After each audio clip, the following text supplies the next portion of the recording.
Valérie Vigourou. Voilà. Aujourd'hui, vendredi 19 octobre, pour la deuxième édition cette année à la FIAC, nous présentons en fait une conférence Art et Environnement.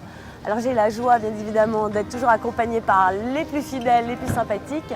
Cette année, cette conférence Art et Environnement est sur le thème de l'Arctique, en collaboration et en partenariat avec la Fondation Carmignac. 1, 2 à 2.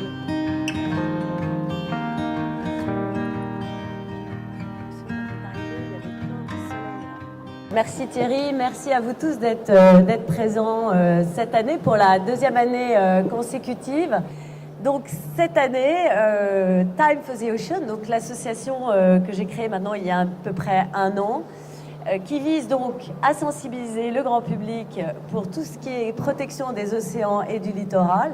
C'est la raison pour laquelle j'ai l'honneur et la joie d'avoir ce parterre d'intervenants prestigieux qui nous sont fidèles depuis plusieurs mois et voire quelques années maintenant, et qui vont pouvoir effectivement s'exprimer en tant que grands spécialistes dans chacun de leurs domaines.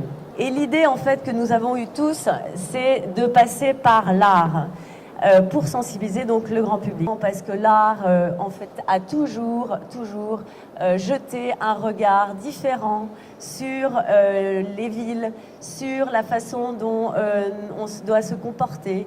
C'est vrai que ces artistes aujourd'hui qui travaillent avec l'environnement sont absolument captivants et très créatifs et nous amènent à porter des réflexions sur l'environnement, telles que par exemple Doug Aitken, cet artiste californien-américain avec lequel nous avons travaillé l'année dernière, qui porte un regard extrêmement sensible sur les océans au travers de son œuvre qui a été créée en 2016, qui s'appelle les Under Pavilions, et qui vise à créer une interaction avec le plongeur, puisqu'en fait il propose de plonger au travers de ces énormes pavillons, de ces énormes polygones qui sont immergés dans l'eau. Et l'artiste propose un vrai voyage au travers des océans, au travers de ces sculptures. Et ce qui est formidable, c'est qu'à partir de ce moment-là, ce qu'il explique, c'est qu'on est dans l'ici et le maintenant. L'état d'urgence d'être ici et maintenant pour sauver les océans, pour sauver l'environnement.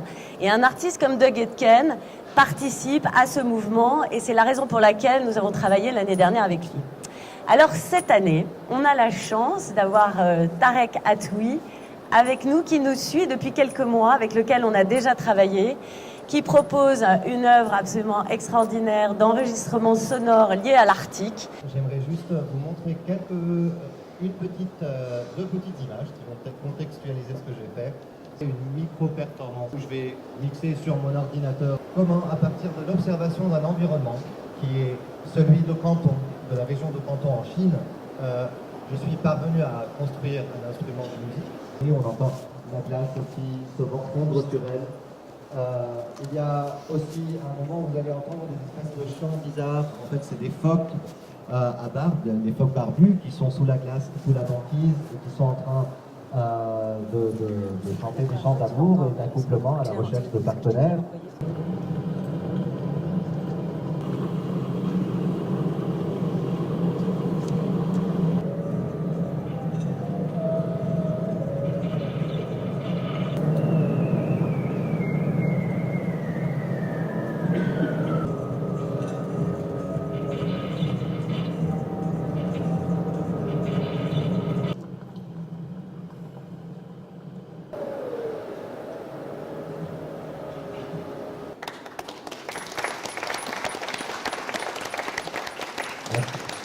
Merci bien évidemment à vous tous. Voilà, on a partagé un moment, je crois, très sensible.